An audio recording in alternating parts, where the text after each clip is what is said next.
Il y a un journaliste ivoirien qui a disparu au Niger.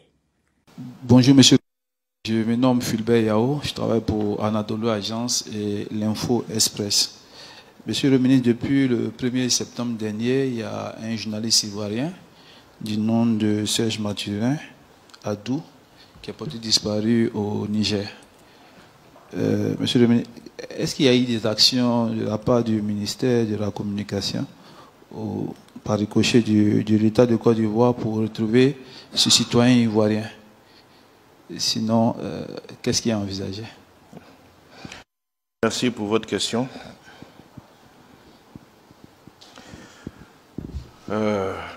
Personne n'a saisi le ministère de la Communication. Personne. C'est une affaire que nous avons découverte dans les médias. Nous sommes un pays organisé. Les journalistes ont une tutelle. Nous avons vu des organisations professionnelles donc s'exprimer dans les médias. Mais personne n'a saisi la tutelle. Ceci étant, la Côte d'Ivoire est soucieuse de tous ses citoyens. Ça ne nous a pas empêchés de nous autosaisir, parce qu'il s'agit d'un citoyen ivoirien, pour chercher à comprendre ce qui s'est passé. C'est ainsi que nous avons parlé avec le ministre délégué, donc au ministre des Affaires étrangères, de l'intégration africaine et des Ivoiriens de l'extérieur, qui est en relation avec notre consul au Niger. Le consul a pu apporter quelques informations. Déjà, il faut savoir, c'est que notre concitoyen est installé au Niger depuis une vingtaine d'années, où il travaille dans le domaine de la presse. Donc ça, c'est important à savoir.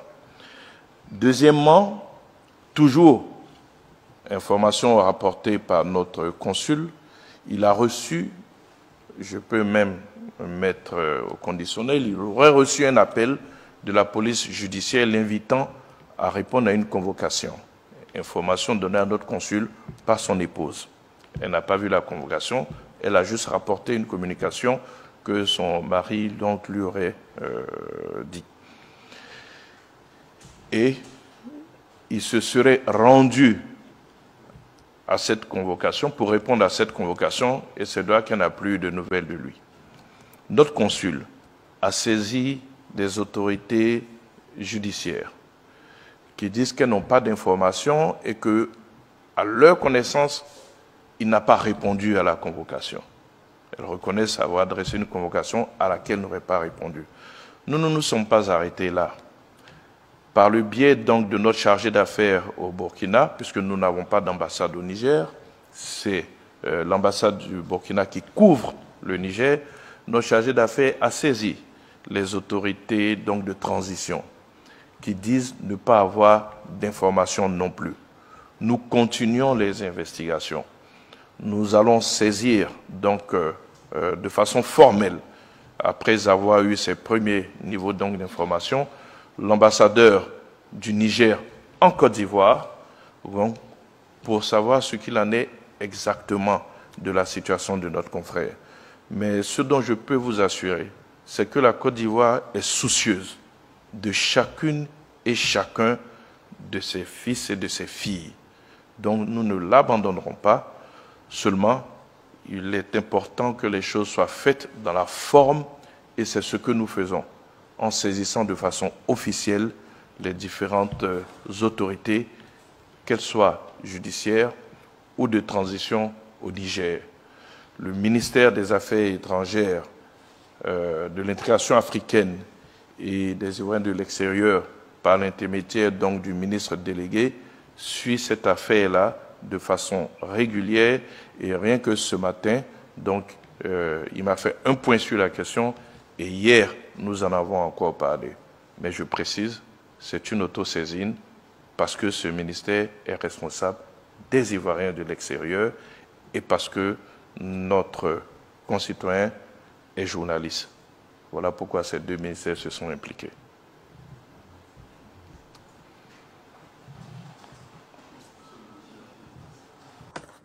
Alors, chers camarades d'Afrique, c'est ce genre de questions qu'on appelle questions téléguidées. Questions préparées. Vous comprenez? En fait, c'est un journaliste qui a été téléguidé pour poser cette question. Et la question, même quand vous le regardez, quand il est en train de lire, quand il est en train de répondre, il lit. Il a préparé la réponse. Frère, non, Yoroman. Il y a eu le conseil des ministres la semaine dernière. La semaine passée, il y a eu le conseil des ministres. Mercredi passé, mercredi, jeudi passé. Lui là, c'est pas lui qui a animé la conférence. Aujourd'hui encore, il y a le conseil des ministres. C'est rare. C'est rare que Dramane Ouattara fasse successivement des conseils des ministres. C'est rare. Il va conseil des ministres. Il fait un conseil des ministres par mois. Mais quand Dramane Ouattara fait conseil des ministres 2 fois d'affilée, successivement, ça veut dire qu'il y a drap. Chers camarades peu d'Afrique, le gars là, dont on parle là, peut-être qu'il est dans les mains du Mali. Le gars dont on parle là, le journaliste là, il se trouverait dans les mains de l'armée malienne. Ceux qui ont été arrêtés hier, les terroristes qui ont tenté hier de frapper là, le gars là, il serait dedans.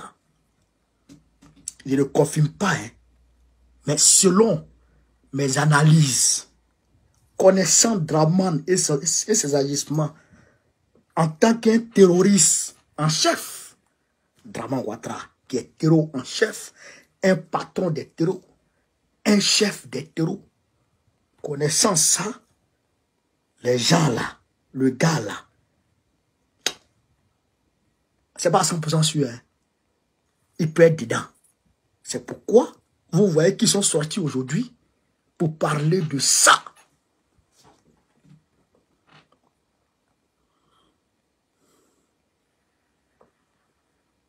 Ils disent depuis le 1er septembre. Mais pourquoi depuis le 1er septembre, au conseil des ministres passé, pourquoi vous n'en avez pas parlé? Pourquoi nous, on ne savait pas? Pourquoi c'est aujourd'hui, on sait? Oxymore soit sali, Mandela soit sali. Pourquoi c'est aujourd'hui, après l'attaque de Bamako, vous nous parlez de ça? Pourquoi? Pourquoi c'est maintenant, vous nous parlez de ça? Avec tous ces détails. Hein? Que le gars a... Et puis, il a dit quelque chose. Il dit, il est important de souligner que le gars, il est établi à Niamey depuis 20 ans. Il est journaliste à Niamey depuis 20 ans. Selon le gars. Selon le journaliste. Et selon le ministre. Mais pourquoi tu nous donnes cette information? Tu veux prouver quoi? C'est un journaliste, c'est un journaliste. Mais pourquoi tu précises, je dirais, le temps qu'il a passé au Niger? Pourquoi tu précises ça? Pourquoi? Non, il est trop dingue. Ça veut dire que le gars est en train de dire que c'est pas Ouattara qui l'a envoyé. C'est ce qu'il est en train de dire. C'est pas nous qui l'avons envoyé. Il est là-bas depuis 20 ans. Mais s'il est là-bas depuis 20 ans, les terroristes maliens qui ont été arrêtés là, il y en a qui ont été tués. Ceux qui ont été tués à Bamako là, il y a certains qui ont carte d'identité nigérienne. Du Niger, du président Tchari. Ils ont carte d'identité du Niger sur eux. Ceux qui ont été arrêtés là, il y a des Nigériens derrière, les Burkinabés derrière, les Ivoiriens dedans. Ceux qui ont été arrêtés là, ceux que vous avez vu ici comme ça là, il y a des Ivoiriens dedans. Il y a des Burkinabés dedans, il y a des Nigériens dedans. Il se peut que le gars soit dedans. Il se peut qu'il soit dedans. Parmi ceux-là. C'est pourquoi ils sortent pour venir faire se communiquer pour contre-attaquer. Pour dire oui, que les autorités du Niger, écoutez très bien, les autorités du Niger disent, et puis il a mis au conditionnel. Il a mis au conditionnel. Pour que demain, s'il y a un démenti, il puisse trouver une porte de sortie. Mais toi, un ministre, un ministre. Mais pourquoi tu mets au conditionnel? Ministre de la communication. Si toi tu mets au conditionnel, nous autres qui sommes suspendus à tes lèvres, nous on va mettre à quoi? Au subjonctif, passé ou présent. Si toi tu mets au conditionnel, nous on met à quel temps? Ça veut dire que le gars, il est en train de chercher des échappatoires. Il dit que le gars a été convoqué. Le gars aurait été convoqué. Il aurait été convoqué par la justice nigérienne. Et que, contacté par l'ambassadeur de la Côte d'Ivoire au Burkina Faso, la justice nigérienne a dit que le gars n'a pas répondu à la convocation. Que le gars ne s'est pas présenté. Le gars ne se serait pas présenté. Vous comprenez ça? Vous comprenez ça? Hein? Qui ne s'est pas présenté? Maintenant, eux, en Côte d'Ivoire, ils vont convoquer l'ambassadeur du Niger en Côte d'Ivoire pour lui poser des questions parce que le gars, c'est un journaliste. Mais depuis quand Dramane Ouattara se préoccupe-t-il de la vie d'un citoyen ivoirien? À part les militaires, à part ce que lui-même il envoie. Depuis quand Dramane Ouattara se préoccupe autant pour des Ivoiriens? À Samaka, au Niger, même Niger, à Samaka, près de 100 Ivoiriens, 100 jeunes Ivoiriens avec la nationalité ivoirienne, Ivoiriens de père, de mère, de tête. Moi, j'ai parlé avec d'autres. Il y a des Koyaka dedans. On a parlé en Koyaka. C'est des jeunes Ivoiriens.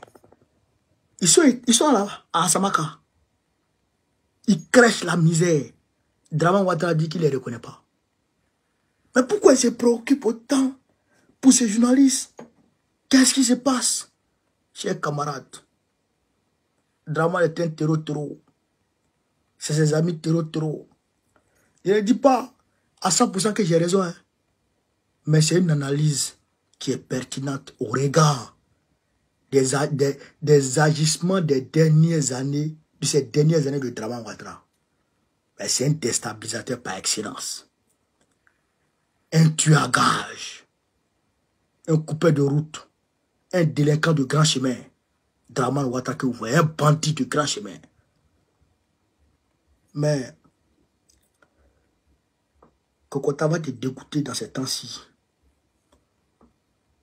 Kokota va te dégoûter dans ces temps. Tezawaten, qui a été frappé, qui est venu à Bamako encore. C'est le président de l'AES qui veut le dja. C'est le président de l'AES qui veut le dja. Et j'ai vu sur TV5 une vidéo de Club des Petits où un terreau est en train de marcher tranquillement pour aller mettre le feu sur un avion posé sur le tarmac à l'aéroport Senou. Et après, il faut un montage pour faire croire aux gens que oui, l'aéroport de Bamako, les terroristes sont rentrés, ont investi. Même un seul terroriste n'a pas mis pied à l'aéroport de Bamako. Même un seul. On sait que le coup était préparé par vous. Bande de terreaux. On sait que le coup était préparé par vous. Bande de Waworo. On sait que le coup était préparé par vous. Mais comme on le dit, toujours, vous allez échouer. Vous allez échouer. Vous allez échouer demain. Vous allez échouer après-demain. Et vous allez toujours échouer. Parce que Dieu a décidé que l'Afrique soit libre. Dieu a décidé que les Africains là, leurs souffrances prennent fin.